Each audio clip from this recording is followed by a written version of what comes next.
we put on this persona that we are strong people and we can handle anything that comes our way. But let me tell you something, guys, that I've learned. It's a lie. You can't deal with everything. You can't handle everything.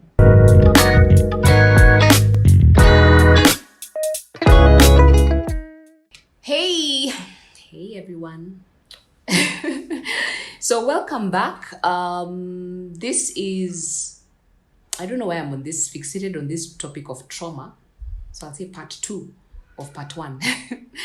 And I think it's because of a series of conversations I've had with a couple of people over a couple of a period of time, and recognizing the fact that the previous segment I talked about, that sometimes you have to choose.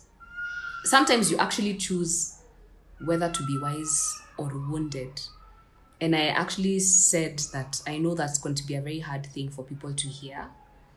And as I continue to have these conversations with different people, I fully recognize that people have gone through a lot. And people are going through a lot. And some people get past it, some people never get past it. Now, for me, like I said, this podcast, the Unafraid podcast, is all about life, love, healing, and growth. And why I added healing and growth is because I've been on a very long healing journey, myself personally, and I've been perpetually on a quest for growth, and not growth in terms of what most people chase, which is money, but growth as a person. Because I know that if I don't grow, I can't be my best version, right? So in this topic of trauma, I've had very many scenarios. Like I was talking to a friend of mine and he was just sharing the way, just his life, how he grew up, and, the fact that he's so young, still in his 20s, and is having to deal with managing his family. So not his family, his immediate family, like his children, no, his brothers and sisters, his parents, his grandparents, his uncles and aunts. And it's almost like he's a young man, a boy raising parents. And it's so interesting that even in our generation, I'm a Gen Xer. Gen Xer who almost became a millennial. But we find that, I was telling someone, and I learned it from someone I was listening to, that we are in the sandwich generation. Sandwich generation is where you're taking care of your parents because they are old now, they are falling sick. You have children, you're taking care of them. Even if you don't have children, you're taking care of siblings, nieces, nephews, something. And then you're also trying to take care of yourself. You're trying to build your career. So there's a lot. And I've actually been feeling, or I felt at some point, that there was a lot happening in my own personal life. Like a lot. Like there's so many things you're experiencing. Everything is hitting all your senses. If it's not your health, I've had health scares and health issues, which I have dealt with and I'm dealing with. I've had financial issues. I've had relational issues. Like, I don't think there's anything in life I have not necessarily gone through in terms of just life, right? And a lot of people are in that place. And I was listening to this young guy talking about how since he was a kid, he's had to adult. And he said something which I related to. Like, it's gotten to a point whereby he doesn't have an outlet. So he has learned to be strong. And that word strong is something that I really don't like. And I talked about it in a previous segment. And men don't talk generally, right? So he's learned not to talk. And so he carries everything and he deals, because when you talk to him, you can't even tell that that's what he's carrying. And I could see myself in him. I'm an older version of him, in the sense that I'm older. I've gone through life's experiences like everyone else. And I've had to be strong most of my life. And I realized, and I just told him that he can't keep doing that. He can't keep carrying everything and trying to be strong. And I say that from personal experience, where not even just myself, but people in my family who I have looked up to and who raised me have developed, lifestyle conditions and everything that have reduced them into a shell of who they were.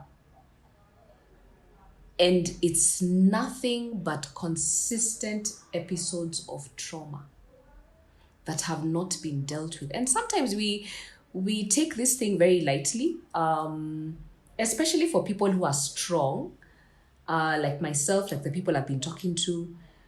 We put on this persona that we are strong people and we can handle anything that comes our way. But let me tell you something, guys, that I've learned. It's a lie. You can't deal with everything. You can't handle everything. I know I don't do therapy, for example. I've not gone for therapy or anything and stuff like that, but I do recommend it. But I say that you have to have an outlet. And like I was asking this young guy, like, so how do you deal? And he was like, me, I go and drink. And I was like, by the way, that's a solution. However, I don't know if it's sustainable, because as you grow older, the problems are bigger. You're not dealing with pea-sized problems. You're dealing with huge problems, right? Or they may not even be challenges. They could just be responsibilities. Like you have more bills to pay. You have bigger goals, so you have bigger dreams to aspire to. So you have to work a bit harder to get to those dreams. And if you don't have coping mechanisms, what happens is you break down mentally. So let me give you a personal example. Personally, very few people know this, and I've shared with just my very close friends. And so this is me being very vulnerable. Again, you said the Unafraid podcast. I am unafraid, and I'm going to be honest. But I think the reason why I have been able to still be who I am today in terms of strong is because I block things. I don't know if anyone can relate to that. So there are many things like I don't remember in life about, let's say, the huge part of my childhood I can't remember. My high school season, there's a huge chunk of it I don't remember. I don't even remember some people. I'm in my alumni sometimes and they have conversations and I'm like, who is that? What are you guys talking about? But I'll play along. Same thing with campus. There are some things I just don't remember about people or events that happened in my university life, and which is very weird because it's not so far away. Could be 20 years ago, but it's still just around the corner, right? And closer, I'm the kind of person who sometimes I'll meet people and I'll be like, they'll say hi and they'll be so jovial about it, and I'll be like, have we met? And guys will be like, what do you mean, have we met? So I'll act like I don't know you because genuinely I can't remember you. And it just occurred to me this year that I actually have a memory problem. And as I was talking to my friend earlier, and he was sharing his own story, and he said the same thing. And he was like, oh my God, I too have memory issues. Like I don't remember certain things. And I remember just thinking, oh my God, please find a way to cope. Find an outlet. Because what happens is, as you grow older, it gets worse. So the way life is right now, there's so much happening. If you don't have an outlet, it will be alcohol, it will be drugs, or it could be a lifestyle condition. You could get dementia. You could get depression. And that's how a lot of people sometimes become suicidal because life is just so hard. So I don't know what the point of this segment really is, but I just want to say that if you're in that space, I have been there. If you're in that space whereby you're just like, there's just so much happening. I mean, sometimes I talk to people and I'm just like, okay, I thought I had problems, but I think your problems are more than men. And please, I have had many problems, right? People are going through a lot. And so I just want to encourage you guys that first, you're not alone. You're not alone in this world. It may seem like that. You could be the only person taking care of your family and you feel burdened. You're not alone. But even if you're not alone, you need to find an outlet. And like I said, I just want to end with something. I think one of the things that has saved me is in the last 1 or 2 years, I have been able to build a safe space around me. So how does that look like? That has looks like in my relationships. So like, for example, and I talk about my friendships. I was telling a friend the other day recently, and I was telling them, you know what? I think I'm in a very good place emotionally because I discovered I really have a very good set of people around me. So they could be older than me, they could be younger than me, but they are really good, solid people around me. And it's like over the years, I have let go of that does not serve me and what is not for me. And I have learned to just embrace those people who are for me. So if you're in that space of trauma or just trying to cope in life, I would highly suggest begin to build a network or a group, even if it's a small group of people. They don't have to be friends, but people that you can talk to. It could be relatives, it could be people and you just need to do it. Yeah. So as I finish, I just want to say this. That one of the mantras that I tell myself every single day, this is my mantra that I say. I am not available for less.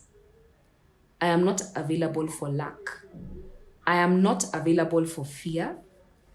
I'm not available for jobs that don't pay me what I'm worth. I'm not available for relationships that don't treat me as I deserve. I'm not available for anything that doesn't have a meaningful, tangible, reciprocal benefit. It is so important to shift my mindset to the best version of myself, which is thriving, healthy, and abundant. Now, the thing is, when you're no longer available for anything that is less, it's like there's a shift that happens. So I tell myself this every single day because I know every single day I need to keep shifting things in the atmosphere because life, guys, like I said, life is life, right? It's amazing, but at the same time, it happens. So I hope this encourages you. And as we go into a new year, or rather now that we're in a new year, just have a good one and build the networks, build the friends, build the safe space so that your traumas do not end up in your 30s and 40s and 50s, making you lose your mind, for example. Yeah. Thank you. Like, subscribe, comment, and see you soon, guys. Bye.